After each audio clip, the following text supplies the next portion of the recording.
So how do we farm and make a living without destroying the planet? That's a sort of overarching thought. So this was just planted straight into mainly kikuyu grass along here, a lot of it, and paspalum. The sunflowers have come and gone, and they were full of a lot of native bees in them. They really do love the sunflowers, along with a whole lot of other insects. The sun hemp, the sorghum certainly came along quite quickly, and the sun hemp was quite slow, but it's... The sun hemp's the yellow... Sorry, yeah, the tall yellow one there. And it's huge longevity. I mean, some of it still hasn't even opened the flowers on it yet, so it really sits there and is active in a way for quite a long period of time. So the seed, unfortunately, is fairly expensive at the moment, but it should become more available. And we see it as a very good cover crop for building up soil, where you want to do that. I would say for vegetable growers, there's been a lot of success with sun hemp in reducing the populations of root knot nematode, which is a major pest of many crops, and also being a nitrogen fixer, totally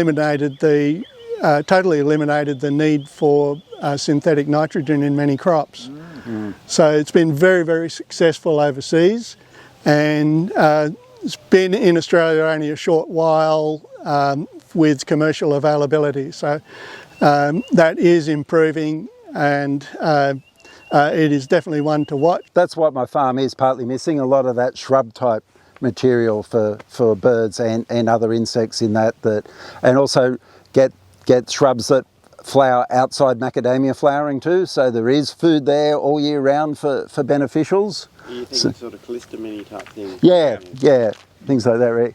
And just back on this, with the longevity of this, I'm also thinking whether I do like a double row here, leave enough room.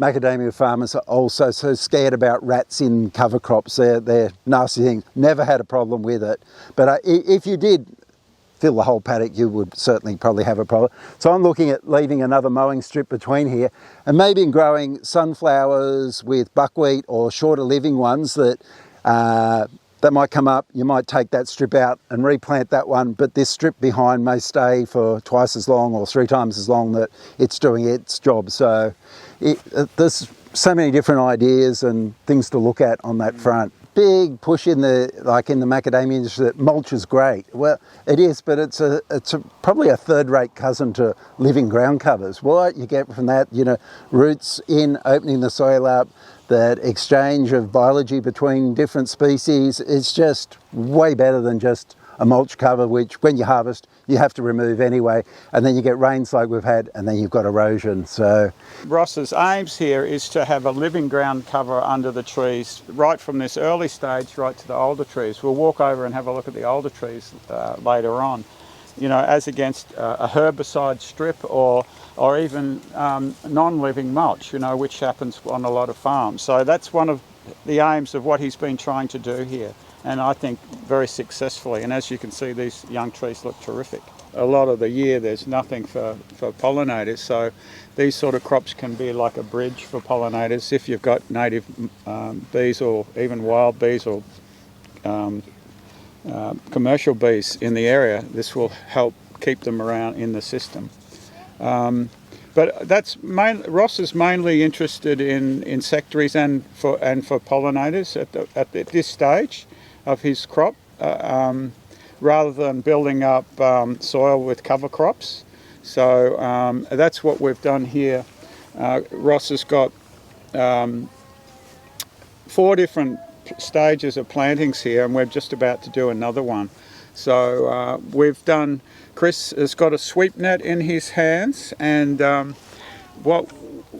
very simple demonstration is to go through with a sweep net and see what you pick up compared with just a grassed paddock.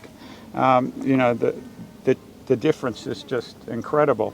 We're not trying to grow a perfect crop of barley or anything like that. We just need to try and get the seed in there a bit more efficiently than a hand spreader. But people can do this stuff in different ways. You don't have to have a seeder. You may have a mulcher mower that you can prepare the ground a little bit and you may do broadcasting, just hand broadcasting, or a simple spinner, hand spinner, and then harrow it perhaps a little bit. So you don't necessarily have to have machinery like this to get into, insectary strips or cover crops, So there are lots of ways to do it, but we were trying to think of ways which would be a model for bigger farms as well. So the bigger farms are more likely to use this sort of machinery.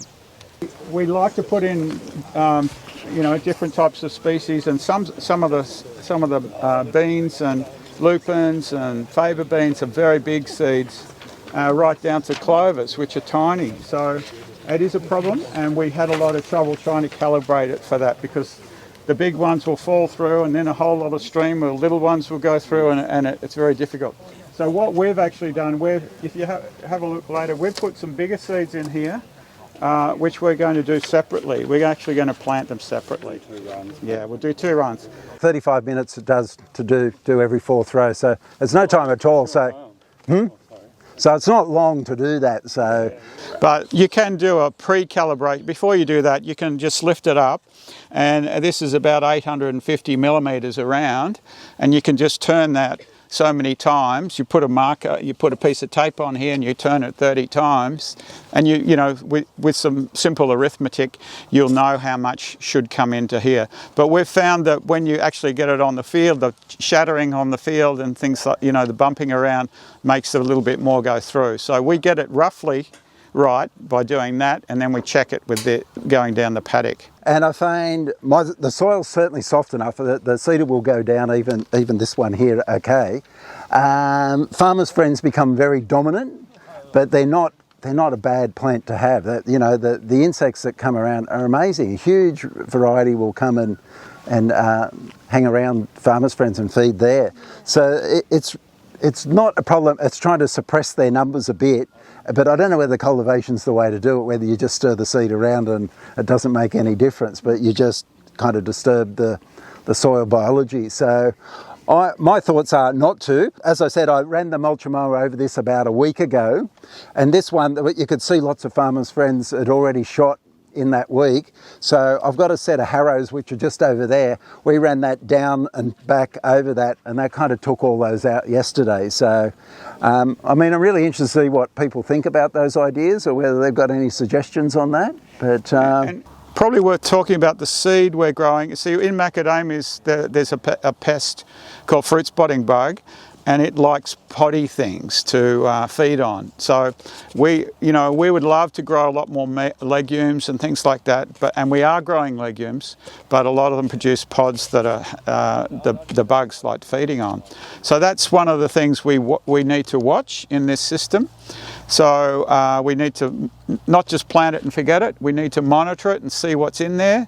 It doesn't necessarily mean that it's we planted something that's going to work perfectly, and if there is a build-up of pests, we might come in and chop the top off it, take the pods off and produce more vegetative growth. A lot of the brassicas are really good as well, like rocket and turnips and mustards and things like that. They pod as well, I think. They do pod, and veggie bug can get on them. So, but that's usually quite late. You can let them flower, and then you can take the top off them.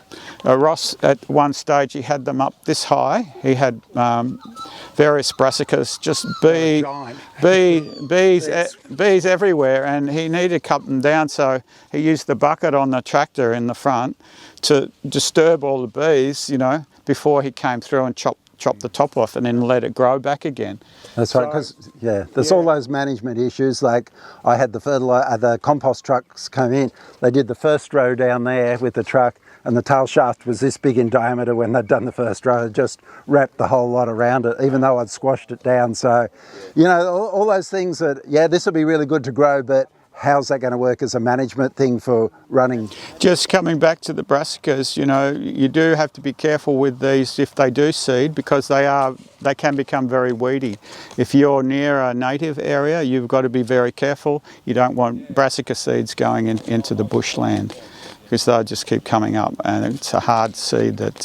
So it's worth thinking about the different cover crops you might produce, just where they are in relation to bush areas and things like that.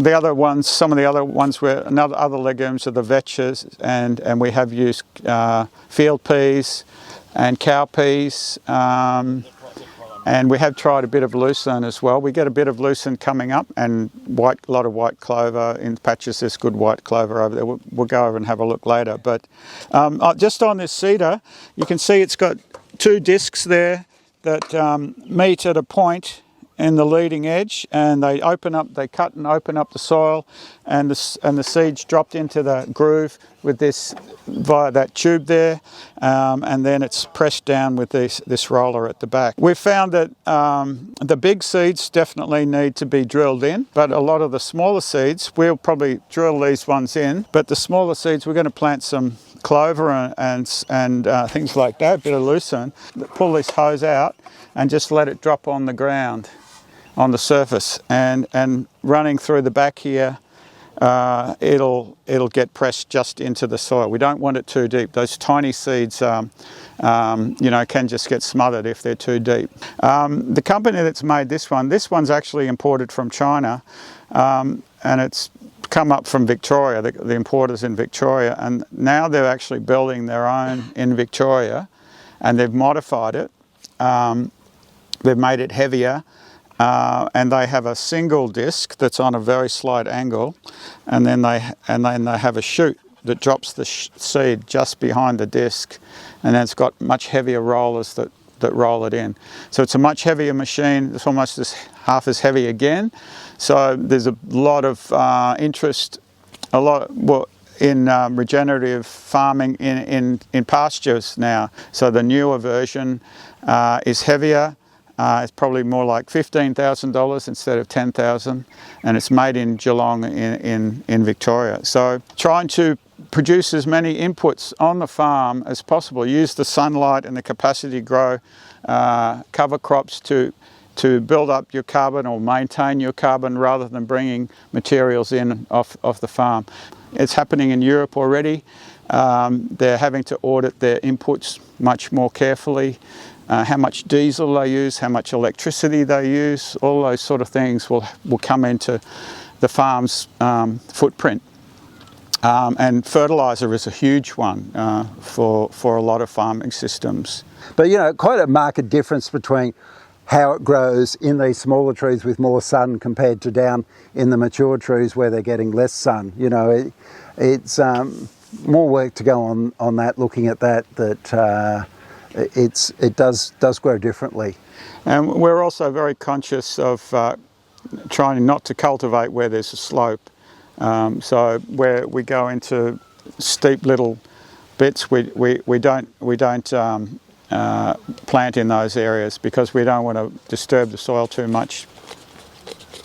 For erosion purposes. In that heavy rain. It kind of showed up that heavy rain where I had kind of go, oh, well, we'll just go straight down the whole row, run the mulcher mower through, and, it's just too much soil's exposed in that period of time, or can be, and it doesn't necessarily grow back, or you've got this stuff that grows that, you pare down and you can certainly see soil even though it's this high, but if you've got grass like that in those areas where you get that heavier water flow, I think it's better just miss those areas. These actually need the seed soil contact, very important, so that's why they've got to go in. Fine seeds can fall into a little crevice very easily, and drilling in and some on top, broadcasting over the top, is certainly satisfactory for any of those finer seeds come in that way. The soil temperatures also get moderated, so some of those autumn ones would not like the soil to get so hot, so it gets over 30 degrees Celsius on the surface, which it can do under these conditions, even in autumn. They're suppressed from germination, so the mulch will keep it more as the actual soil temperature rather than the surface heat. You can put it in with a fertiliser spreader. You can put it in with the compost, and those fine seeds will come up. So there's many many ways to get it done. This is one of them, and particularly those finer seeds, historically we get a lot of success with sowing over. Some of the ones that, like vetch, mulch sowing is very successful. Put it out and mulch over the top of it. In the right season, up they come. So you can definitely do minimum or appropriate tillage, and 0 is the most appropriate, and then we sort of go down the track through the mulch or into actual cultivation.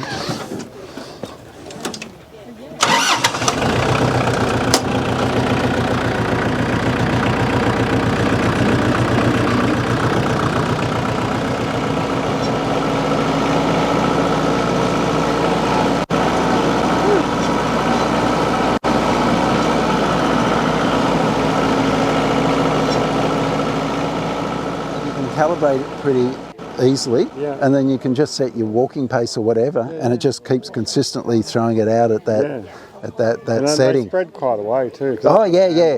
Well, you can see some down here. It's this little flat-leafed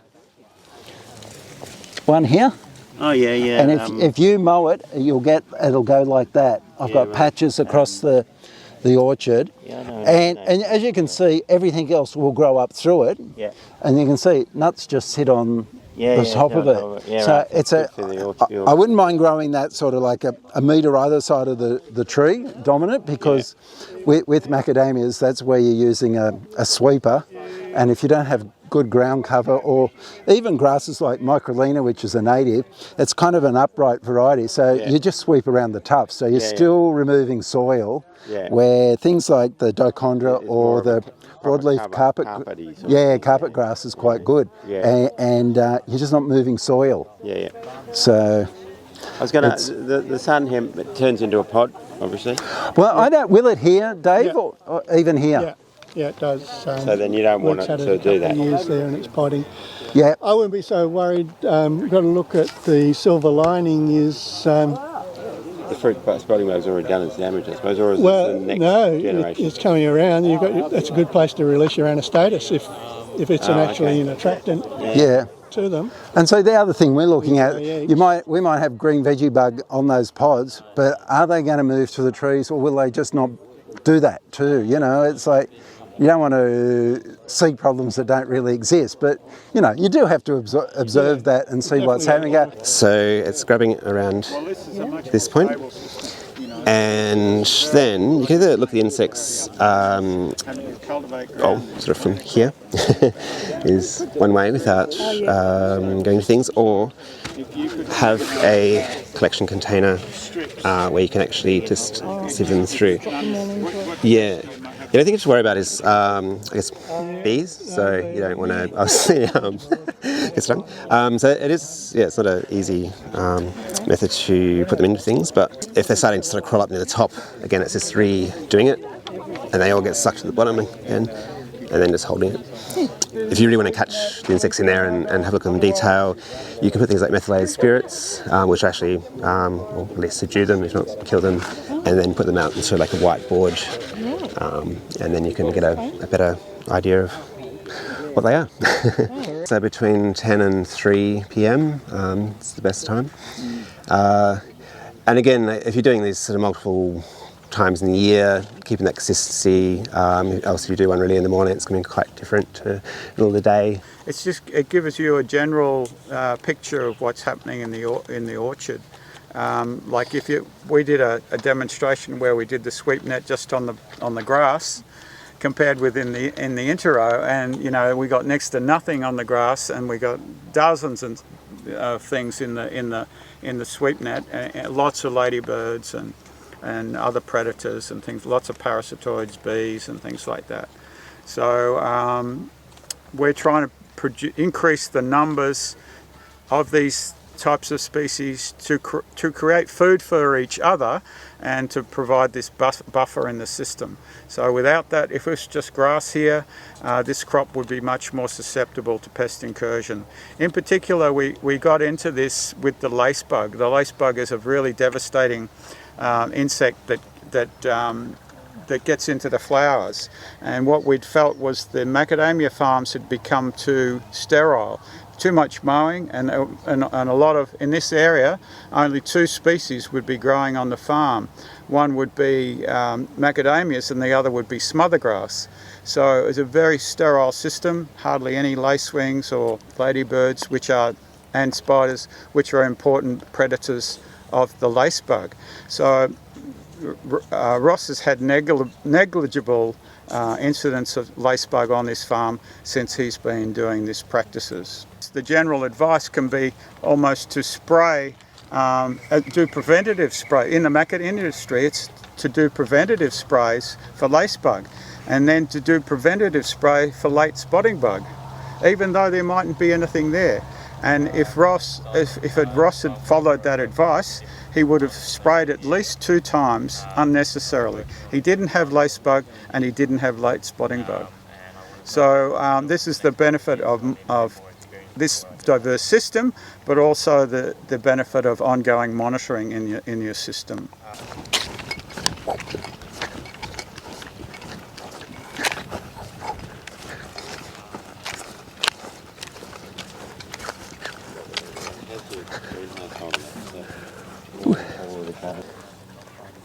Got a few things in there? Yeah, so we got, well, obviously got a lot of flies. So we've got different types of flies. So again, flies, they lay their eggs into the ground. A lot of them are, well, the larvae-wise are decomposers. Decomposers. Yeah, and adult life, I guess, is then potential pollinators as well. We do a breakdown to family level, but we often divide them into different, what's called feeding gills. So they're different groups. You know, you can go forever drilling down, looking at species, but you can get a very good idea just by looking at the feeding gills. Biodiversity isn't just the amount of insects, because you could have a lot of the same type of insect. So one way is actually looking at the roles they're playing within the orchards. So predators are a very well-known group, so they could be things like spiders or lacewings or things like that that are different predators. And there's parasitoids, but other things like you have decomposers, the ones that break down leaf litter, they provide nutrients to soil. A lot of them play dual roles, so depending on the stage of the life cycle, they may have a different parts of flies. That example I gave before, I guess, of in the larval stage being detritivores, but then in the adult stage being more pollinators, nectivores, that sort of thing. So other groups, we have, borers is another sort of group, so a lot of beetles and that sort of thing. Fungivores, so eating different types of fungi. Things like, I guess, cockroaches are detritivores. There's a lot of sort of smaller groups that can be, you can sort of group them, I guess, ultimately into, say, herbivores, which might be a lot of sort of specialist feeding within that, but you could just group them as, say, herbivores and predators and parasitoids, so that'd be types of flies and wasps that parasitize other insects, and then pollinators is probably the other bigger group. And depending on what you're growing, pollinators could be very important. And probably observing, I guess, if your particular crop needs pollination, then seeing what insects you do have around and how you might increase that particular group. I find if I'm not really finding many wasps around, for instance, then there's something maybe you could tweak within an orchard or a farming environment to increase that. We're probably pretty lucky in macadamias in that the major pests we have in the trees, the nut borer, the fruit spotting bug, the lace bug, they're all tree pests. They don't actually breed very much in the interrow, so that we can use the interrow to create all these resources for the generalist predators and food for the parasitoids and the pollinators. So we've got this tremendous area of ground here which is an underutilised resource. It's a resource that could be providing all these other resources. So You know, a lot of you probably are growing different things. You might have trouble, you know, you might actually bring a pest in by growing a cover crop. So you do have to monitor it and be careful in what you select. Yeah, just monitor it, try and avoid certain things that could be a problem for you. So, put it.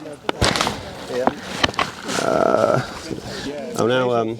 Just be careful, the bees will fly out straight away. I'll let everything fly out so you can see what's.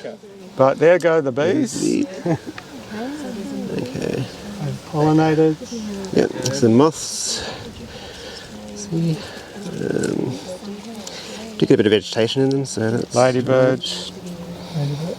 Oh yeah, loads of stuff in there. Yeah. Predatory ladybird. Spiders. Oh, he's sucking the right plants. Yeah. That's right. There's a predatory fly here, stilt-legged fly. A lot of different spiders. So web spinners, like this one. There's some ambush one. Ants. We didn't see ants before. Another type of herbivore. So 10 times the numbers and a great diversity. 5 times the diversity. Yes. At least.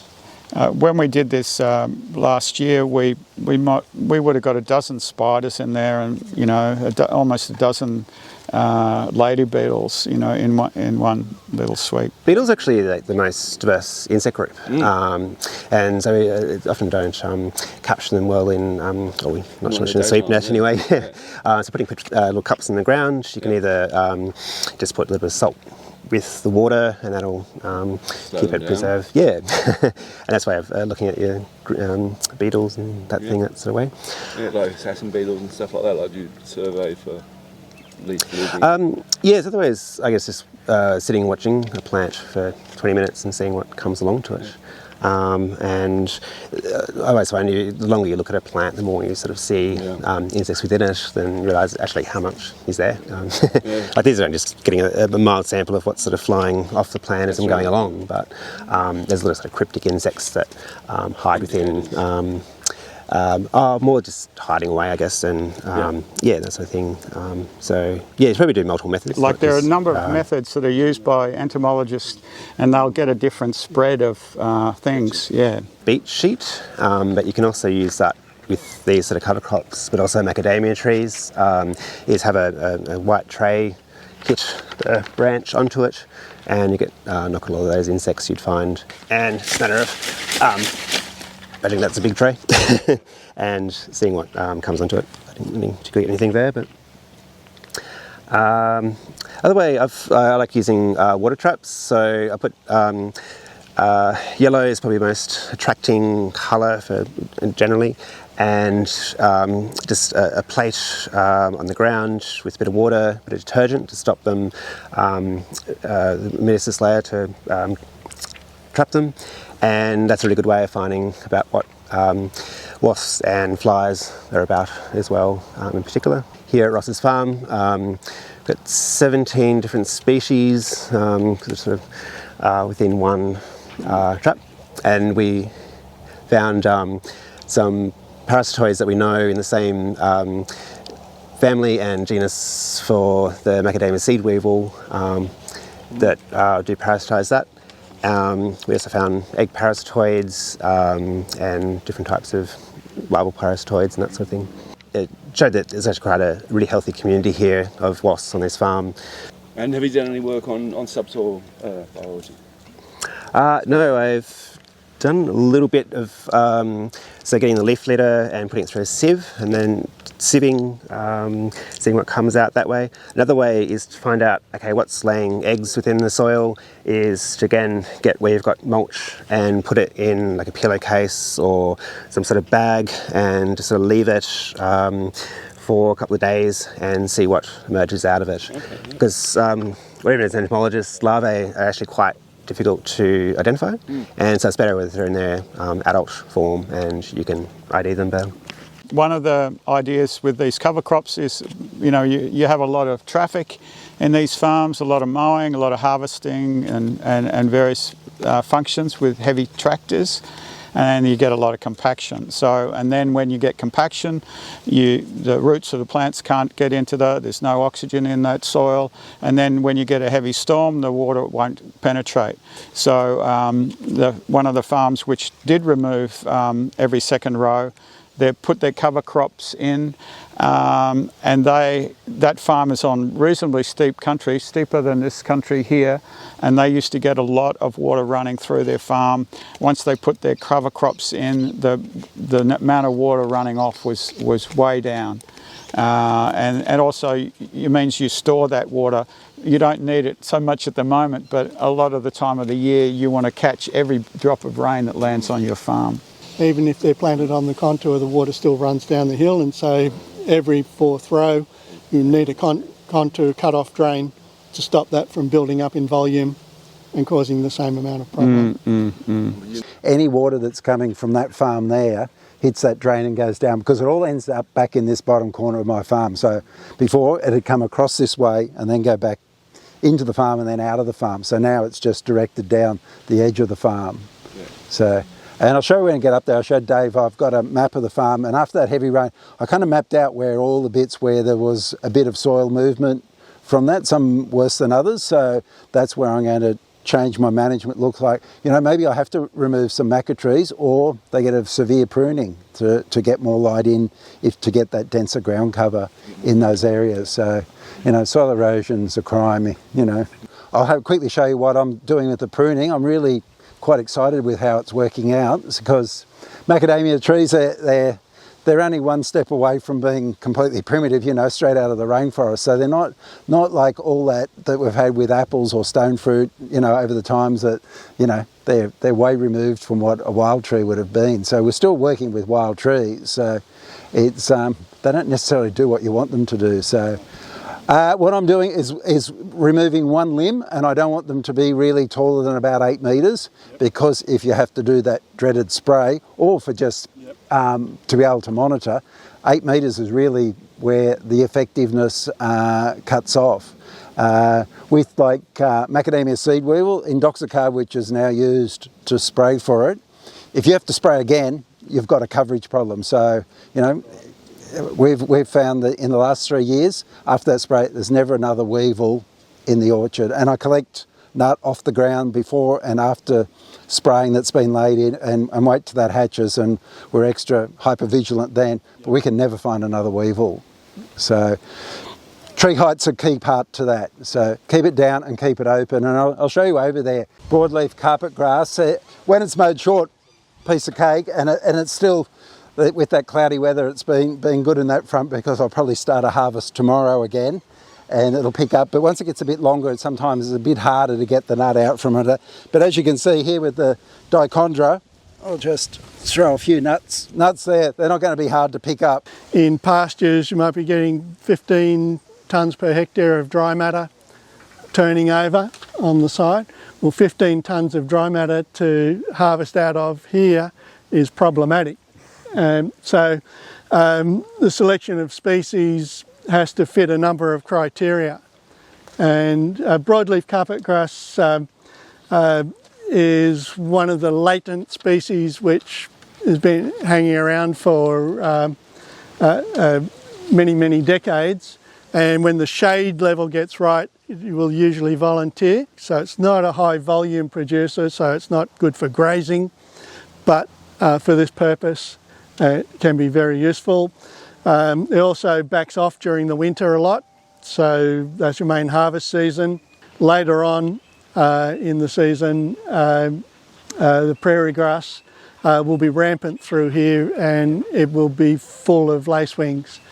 In fact, you often have to put the mower away because of the carnage of lacewings under the conditions. So they're an excellent host species for as a grass for beneficials. And I think a lot of that, Luke, is don't mow. If you don't need to mow, don't mow. Microlina is another native grass that grows, but it's not so good in under the tree where you have to sweep, because it's an upright grass, and I find it becomes tough and you end up moving soil away from around it. So it's kind of quite interesting to work out what works and what doesn't work. So What's the issue you have with the microlina? yeah, It's clump forming rather than clump, matting. yeah. So it's So an you get upright. space between the clumps. Yeah. And that there it's exposed soil. Yeah, you know, I had it growing, I go, oh, this is fantastic. And then you go and harvest and you go, oh, that's not so good after all. But like Dave said, you don't want a monoculture even of any of these. But that's one good thing about the dichondra is a lot of stuff will grow up through it. So the prairie grass grows up through it and a lot of different things. So it is good. And then when you mow that off, and it does grow higher than that, but once you mow it just goes down flat. So because when you harvest that sweeper, you only want to go once every round. You don't want to go up and down again and keep moving soil. And we should quickly look at the pruning. Probably around this one here might be a good example. These ones have all had one limb removed out of them. And if you kind of see, this tree hasn't got a lot of nut here, but I want to grow nut down here in the tree, and you can see this is where the limb was removed, and that one, you can see the hole where it came from, and you can see all this new wood that's growing down here in the middle of the tree now. So what I want that to do, 2 years, that should be all fruiting wood. So What usually happens as the trees grow, if left unpruned, they will hollow out in the centre. There's never any more actual foliage catching sunlight than about a 8 to 10 year old tree, even as you go through the decades. So that then limits the amount of energy that the tree's got because it's supporting all of that infrastructure and carbohydrate, and the partitioning going into nuts is less. So the tree's becoming less and less efficient from a farming point of view. The industry method of growing until they cover over and then putting a for sale sign up on the farm so it's somebody else's problem is not a sustainable solution to it. So the opportunities to develop a program for the industry to say, well, at this level or this size of canopy, we've got to start maintaining the canopy at a certain point. Is important. It's never been provided for by the industry for farmers. So it's a huge problem because that large canopy in a weaker tree becomes more susceptible to fungal diseases. The fungicides don't do the ground any good, or the balance of other insects any good. They actually implicated, I believe, in the rise of the seed weevil by knocking out one of a major biocontrol fungi. So you're actually starting to see the reasons why you've got to go to the effort and be able to do it before it becomes a huge problem, because then you throw up your hands and go, it's all too big. probably the revelation was they're now using excavators with shears on them to prune. So I had 630 trees done in averaged out at 53 seconds a tree to do. Wow. And it's just, it would have been months of work for me to do. But they can't cut it off neat like that is. You know, you've still got another foot or so of stump, and I'm coming back and taking that off. If you take the whole tops out of the tree, they're just going to rocket up. Tree height down, trees open, like Dave was saying. So you get sun through the whole tree, a nut through the whole tree, and sunlight. So if it's more than 8 metres high from a 10 metre row, you won't get that light intersection to hit the ground at the base of that tree. So he wants the sun to be able to get in here. If he hadn't pruned here, there would be branches here and it'd be quite shady down here. Because I'm trying to grow them out about 4 metres on either side, so they'll be within about 2 metres of the middle of the row. They lean over as they get out to that area. So the worst pruning job you can do is not prune. The basalt dust that's used underneath the trees, putting it out there, it has multiple functions. One of them is actually just that ground cover to stop the trunk flow from coming down and building up and taking soil with it. But it's a parent material of the basalt, so as it's biologically degraded, it's actually providing nutrition and elements that have been leached out of the soil over the millennia, such as silicon becoming available. So it has very nutritional effect also. We saw plants wanting to grow on it, even in the big pile over there. What we're doing on this farm is experimenting with and observing different ground covers and things that might be able to be utilised, and they'll end up with beautiful massive trees, you know, in a few years' time. Your wisdom and your experience and things are being brought to life here, and it's fantastic to see. Thank you and congratulations to Ross, firstly for hosting us, and also for your legacy to this patch of